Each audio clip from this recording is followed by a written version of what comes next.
Hello, everyone. I'm Opie Clint. Welcome to Late Night Meditation.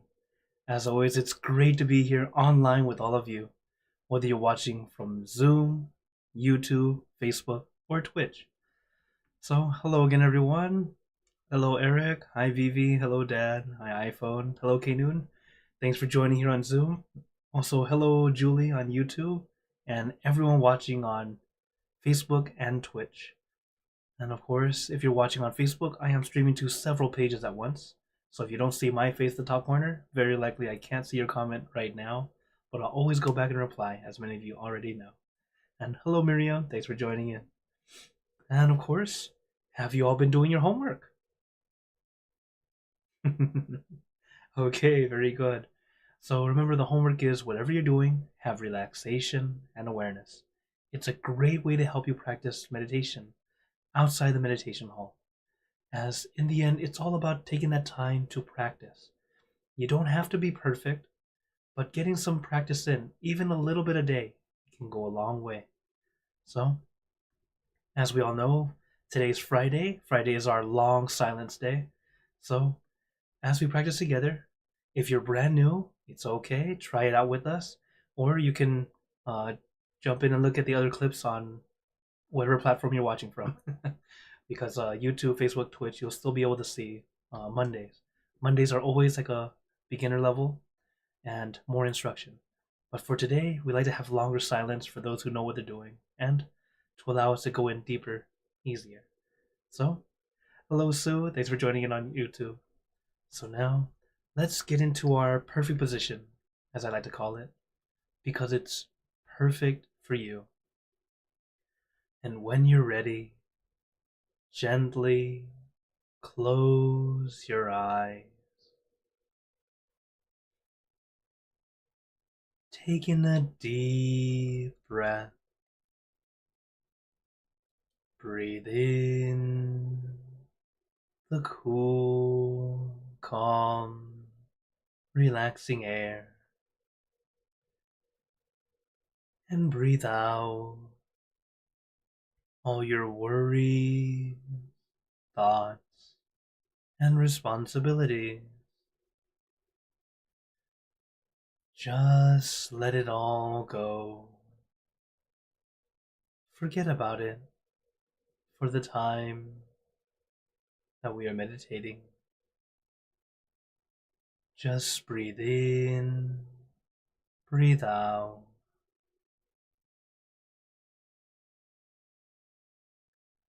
Allowing the relaxation to flow throughout your entire body, from the top of your head down to the tips of your toes. And as we know, relaxation is the first step. So don't overlook, take your time.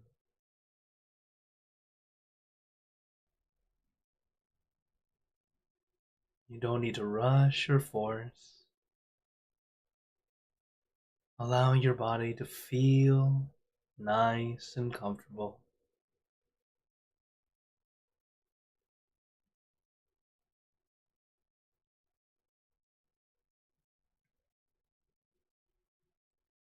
And once your body's relaxed, we move on to the next step, consciousness or focus. Allowing our mind to stay with that one thing, your meditation object or image, helping your mind gain some focus while also still being comfortable and relaxed. As we know, the focus in meditation is not forceful. It's a gentle, relaxing balance. In a way, it's very much like trying to use a magnifying glass to light a match. The magnifying glass will collect and focus all the light from the sun and direct it into one single beam, right on to the match. And the way to do it is to have the right angle and the right distance. And all we do is hold it there comfortably. You don't need to force, you don't have to push in any certain way.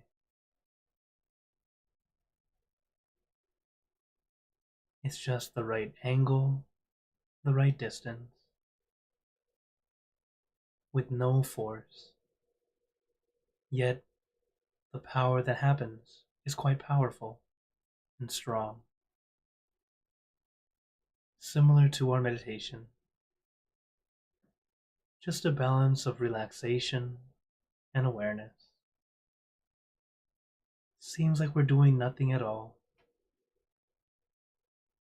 but we're actually generating a very amazing power within.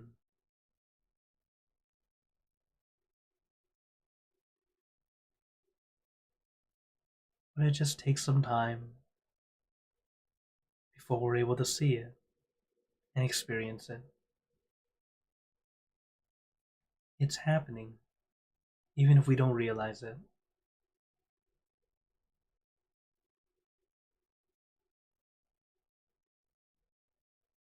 So take your time, relax your body, relax your mind. Don't force, don't push. Enjoy this mini vacation.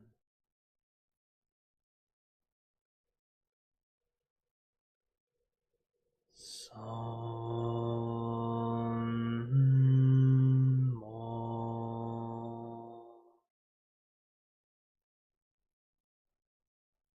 o rahan son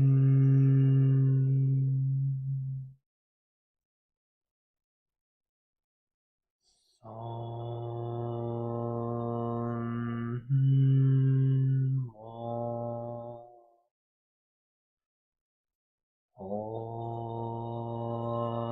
Arahant.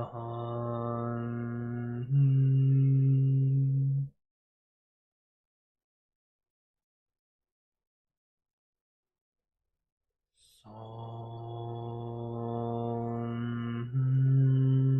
mo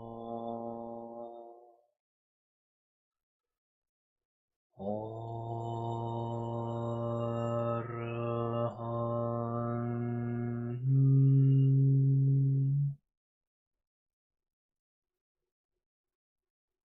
Now, let us continue in silence, letting our mind be calm, clear, and peaceful.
Let us begin spreading loving kindness.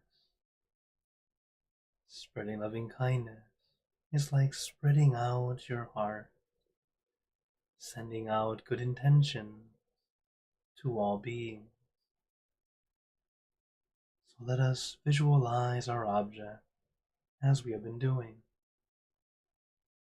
and imagine that your object becomes crystal clear, clean, and bright,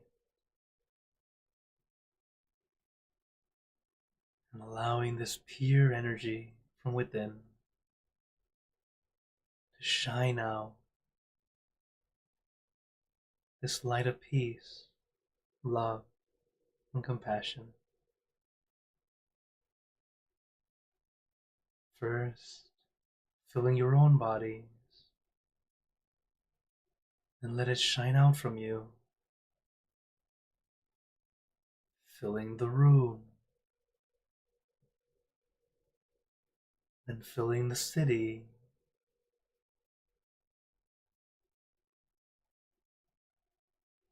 filling the state or province,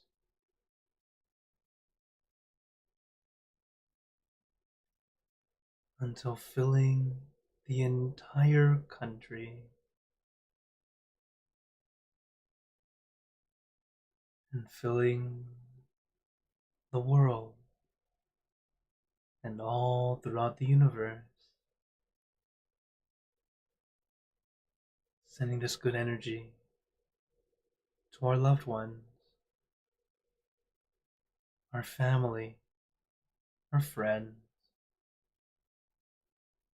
our close and distant relatives, our co-workers, acquaintances, all the people you know, and all the people you don't know, to all sentient beings, all the animals in this world, and even thinking to the heavens, to our friends and relatives who have passed away, wishing well for every one of them. And as we are spreading loving kindness, let us make this wish together for us all to be happy, healthy, wealthy, successful,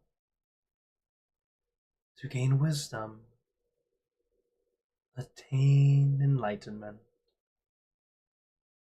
for world peace.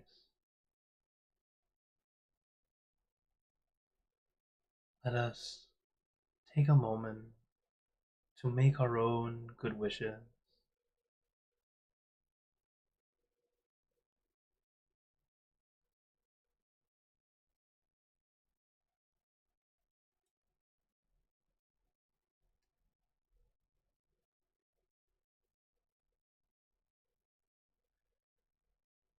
Sappe Buddha Parapata Pacheka Nanchayang Palang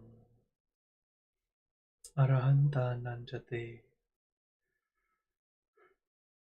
Chetanakam Pantami Sapaso Sapapuddhanupavena Sapadhammanupavena Sapasanghanupavena Sattha Soti Bhavantu Te. And now, very gently and at your own pace, opening your eyes. Take your time as we slowly come back. You can take in a few deep breaths, do a little stretch if you'd like, as we slowly come back.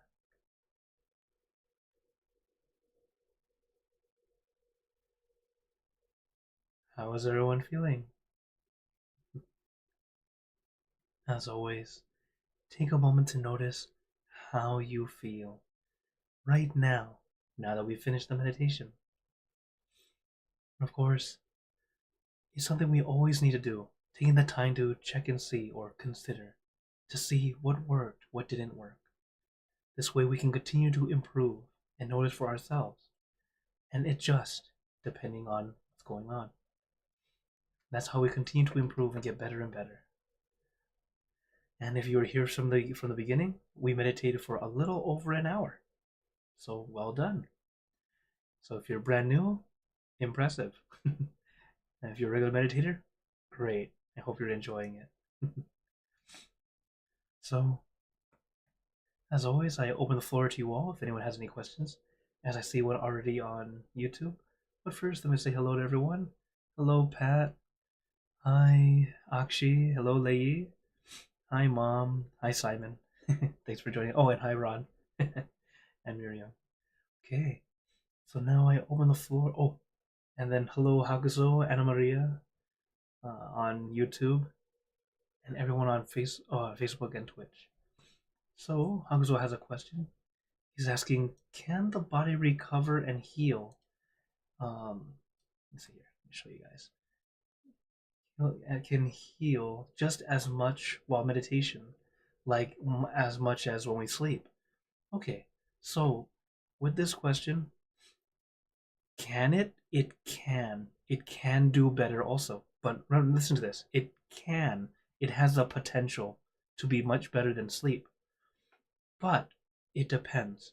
So while your question is more so about meditation, what can it do? Yes, it can do. But it varies from person to person. So this part I'd like to explain. Why does it vary?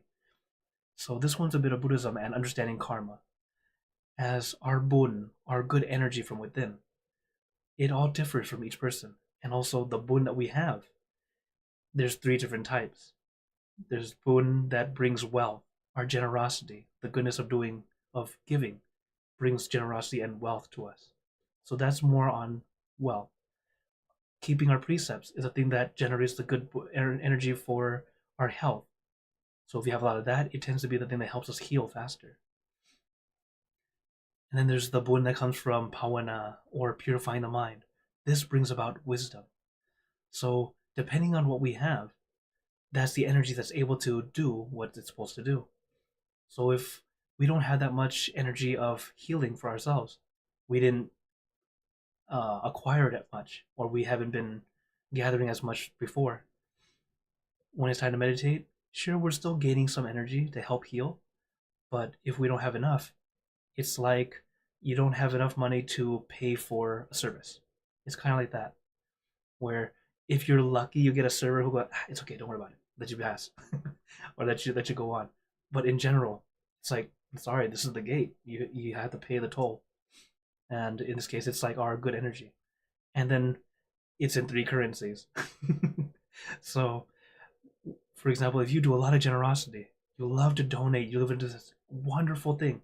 That's bun, but that's the bun of the generosity currency. So when it comes to things that you want to have, this and that, it's like, oh, money just happens to pop up.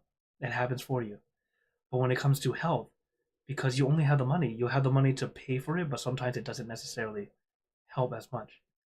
When it comes to health and healing, I remember there was a lesson the Buddha taught, and he said that there are 3 types of people. There are people who, if they get sick, whether they see a doctor or not, get medicine or not, they'll heal. They'll heal just fine. Then there's a type who, if they don't see a doctor, or they need to see a doctor or get the right medicine, and then they can heal. And then there are those who, even if they get the best doctor and the best medicine, they will not heal. And this is all because of our karma. So understanding that this is kind of how karma is, we do what we can with what we have right now. And the thing is, we don't know how much bun we have. We don't know how much good and bad karma we have. All we can do is kind of get a guess from our current situation. But again, the current situation only shows certain things. Like if right now you're having difficulty with money, okay, you didn't have much generosity in a lifetime, that's okay. But maybe you have very good health. Maybe you kept your precepts very well. or you're very, very smart, you're very wise. There's different things that pop up. Most of us are not, most of the very famous people tend to be one of each. One of them, like very, very rich, maybe not very healthy, or someone not very healthy but very, very smart. Like there's all these different mixes, and that's why we have to do all three. So can it help? It can, but the underlying thing that makes it work is our bun, our good energy. So I hope you all, continue to do what you can to uh, build good energy, purifying the mind. Precepts are, we can just say morality, because every religion has their sets that actually tend to coincide, like not to kill, not to steal, not to have adultery, not to lie, not to take intoxicants. You see, these are things that, in general, most religions have the same exact thing. So overall, just trying to be morally okay and not to harm others or yourself. And then generosity, giving when you can and when you're able. And giving doesn't always have to be money. Your time, your energy is totally fine too. Okay. Oh, thank you, Miriam. She sent a little graphic to show the precepts, at least for Buddhism, the five precepts that I just mentioned: not to kill, not to steal, not to have sexual misconduct, yeah, not to lie, and then not to take intoxicants like drugs and alcohol. Generally, things that make you lose your ability to be conscious. Okay. All right. Here's a comment from Lee. She says, "Thank you for today's session, OP Clip. Today, when I meditated, I realized that I have been tied by my thoughts too much in my whole life. I always tried to solve problems by thinking, and I could not stop the thought process even when I was meditating." Understandable. But I now found out system always uses and generates thoughts to control people, and that's the reason that I have been thinking a lot, but could not find a solution, because everything I have known or learned comes from the system. I now understand maybe I should focus more on awareness, acceptance, but not logical thinking during meditation and the rest of my life. Okay. Okay, especially during meditation, you should not be thinking. Okay? That's one thing for sure. It's because when we're meditating, it's our time to finally give our mind a break. Or if you want to think, you're giving your brain a break. It's not time to think. It's a time to just allow ourselves to be and experience. Eventually, as we start to let go during meditation, it becomes easier in daily life to not be trying to do everything, not trying to think of this, trying to think of that. And yes, it is a very, uh, we have been taught to think. We've taught to think a lot. Our thinking process is amazing, but it's so amazing that it has not, we've learned how to stop. We've learned how to make it better and better. But then the problem is, as we made it better and better, we never practiced how to stop. This is why we practice meditation, to help us slow down, find that peace. It's like a reset button to help us and refresh, get ready, continue. Even your computer, as amazing as it is technology today, it can freeze up because it's been overthinking. It's been working and working, process over process over process. So it's good to shut down. It's good to restart. Okay? Okay. Oh, hello, Amit. Thanks for joining in on Facebook. And how goes that? You nearly fell asleep today. No worries. So bye, so bye. Okay. Any other questions or wonders tonight before we go?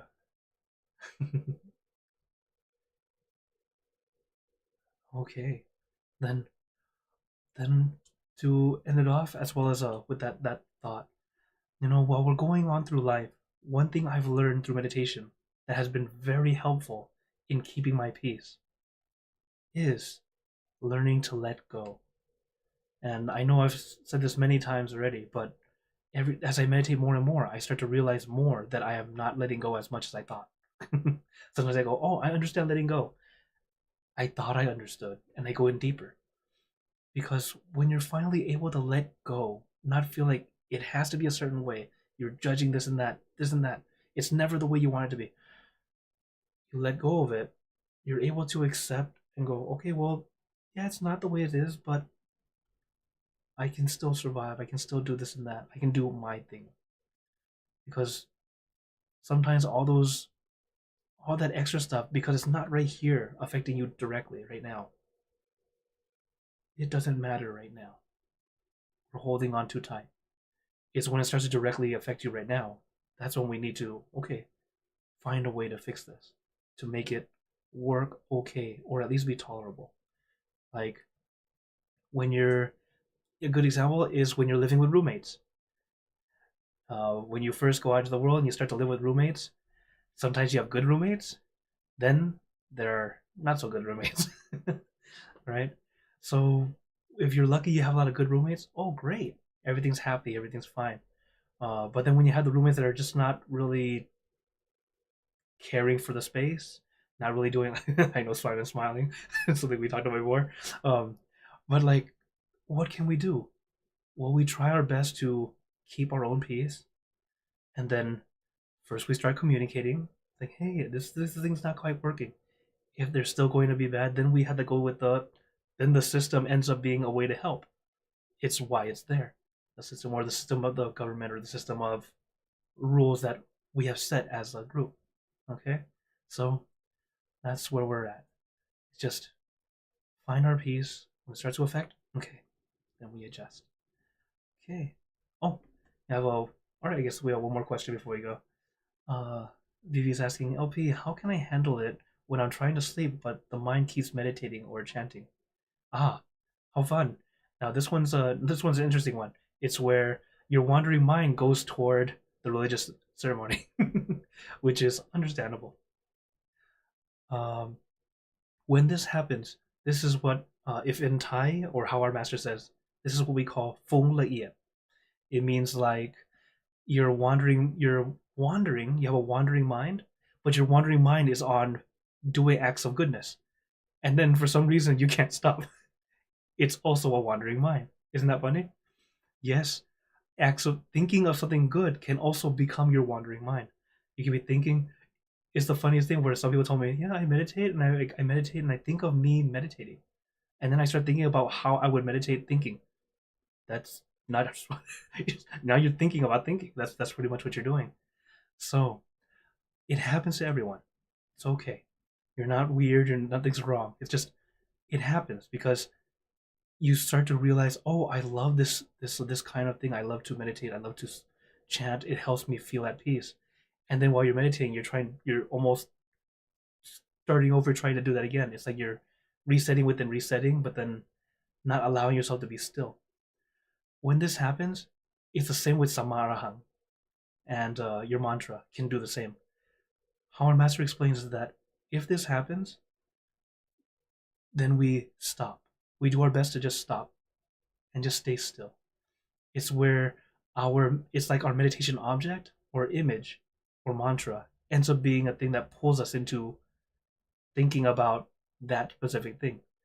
So, like if your mantra, it's easier to see as a mantra. Like for example, a mantra of, let's say it was your favorite song, just one line of your favorite song to help you feel really, I like this. Suppose just your favorite song. At first, it was just one line. Little by little, it starts to go with another verse. Then you start to add more verses. Then you have the chorus, and it goes on, and suddenly you're just playing the song in your head over and over again. It's not entirely bad, but it starts to make you think instead of helping you keep that calm. Same with chanting, has the same thing. Some people have like their favorite chant. Okay, like let's say at first it started off as samanahang, samanahang, helping me calm. Then you thought, I want to do a different chant. Arahang sama samputo pakawa. I feel that. Arahang, that feels okay. Then before you know it, you just keep chanting and chanting, and then your whole meditation is a total chant. Which, like I said, it's not totally bad, but it doesn't allow your mind to be still. So when this happens, we reset, restart. So you can open your eyes for a bit, take a deep breath, drink some water, take a little walk if you need to, or you're starting to quiet down, then gently close your eyes and try nothing for a little while. And then bring it back to just one thing again. Okay? As I understand, this is something that does happen, especially for temple goers. It's like we're trying to do good, we're trying to do more, and then we end up doing too much, a little bit too much. And that's okay. It's a very natural thing. Okay? Thank you for your question. Yeah, we get some interesting questions today.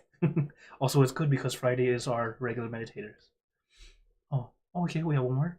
Nina says, yes, Venerable Clint, with close relationships as well as our attachments, expectations, and be able to let them little by little create a more peaceful home. Oh yes, sad too. She's commenting to what I talked about earlier. So yeah, remember that what we do in meditation is a way of practicing to find our peace, and then we use what we've learned in our meditation to to be able to create some peace during our day. Because I know even in my day, you would all think that my day must be pretty peaceful because I'm a monk. No, there's always something that's happening. But because of my training, I'm able to find some calm even when I'm in the storm. So, little by little, practice, okay? Just remember your meditation tools. What have you done to help you calm your mind? And then see how it works in your daily life in times that you need to calm down. A good example, when you're driving. If you know you're the type that gets mad at someone cutting you off or a little bit of road rage, at that moment, think back to your meditation tools and see how well you're able to calm down and go, whatever, go. Okay. All right. So before we go, I'd like to give you all a blessing. May you all be blessed with happiness, good health, wealth, success in your life.